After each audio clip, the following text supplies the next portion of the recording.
You ever notice how some students work almost every day and still panic before checking their bank app?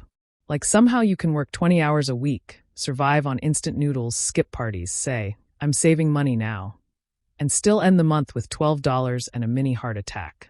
And the weird part, it's not always because they're lazy or irresponsible. A lot of broke students are actually trying really hard. That's what makes this frustrating, because nobody teaches students how money actually disappears. Here's what usually happens.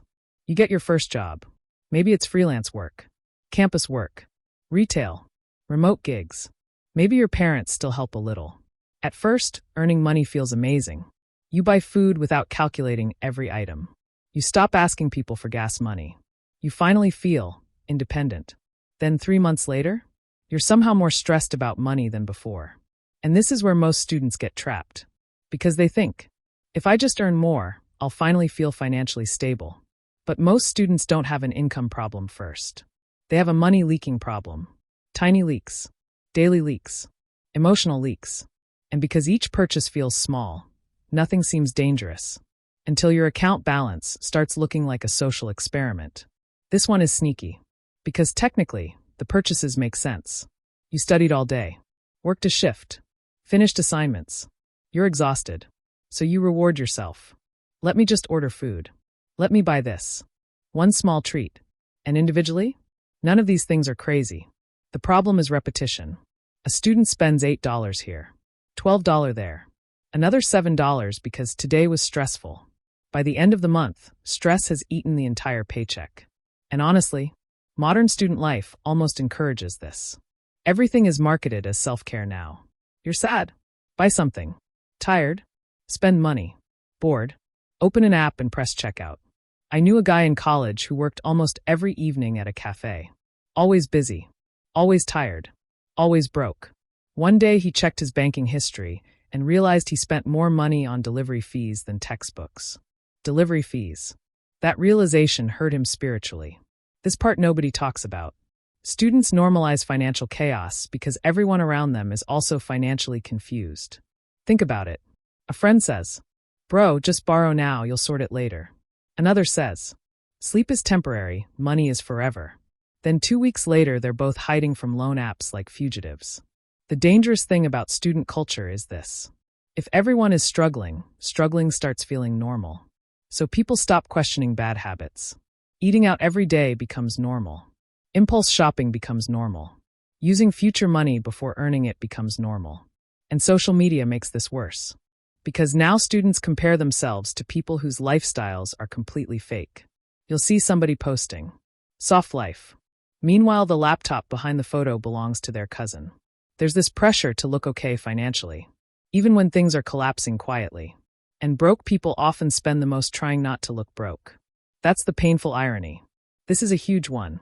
Your first consistent income changes your psychology before it changes your reality. You start thinking, "I make money now." So your standards immediately rise. Uber instead of bus. Takeout instead of cooking. Subscriptions you forgot existed. Random online shopping at 1:14 a.m., because apparently that's when financial decisions become cinematic. The money comes in, and your lifestyle runs toward it like it owes child support. And because students usually don't earn huge amounts, there's no room for mistakes. One bad spending week can destroy the entire month. I remember one student saying, "I don't know where my money goes," which is terrifying, because if you don't know where your money goes, you're basically funding a mystery. This sounds boring, but this one changes everything. A lot of students are stuck in survival mode mentally. So whenever money arrives, they immediately spend it because keeping it feels uncomfortable.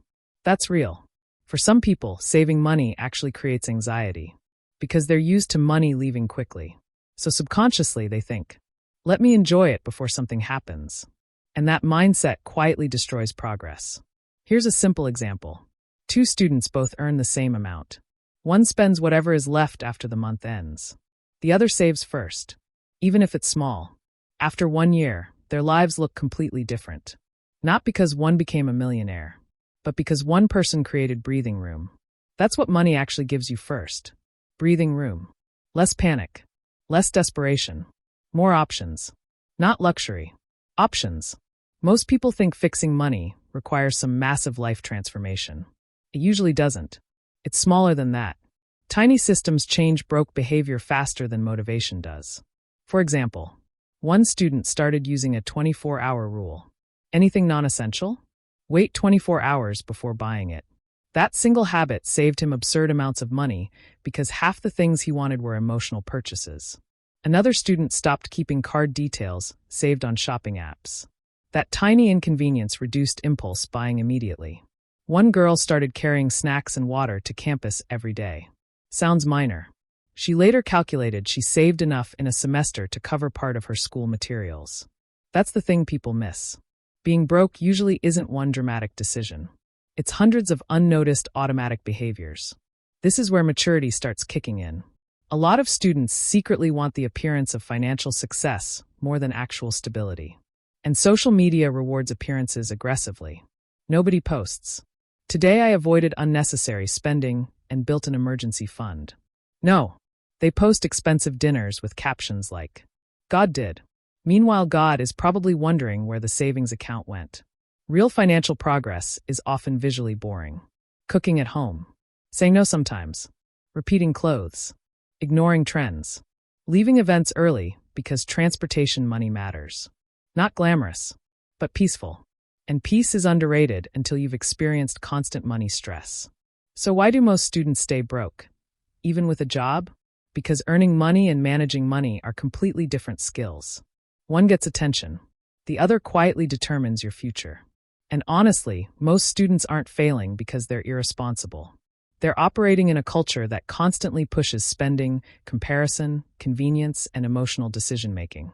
That combination is brutal.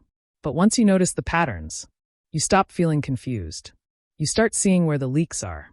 And that changes everything. Not overnight. Not magically. But gradually. One decision at a time. One less emotional purchase. One smarter system. 1 month with less panic than the last. That's how financial stability usually begins. Quietly. If this video felt uncomfortably accurate, send it to a friend who says, I'm broke, every 3 business days but somehow still orders food at midnight. And if you want more videos that actually explain the hidden psychology behind habits, money, and self-improvement without the fake motivational nonsense, subscribe. I'll see you in the next one.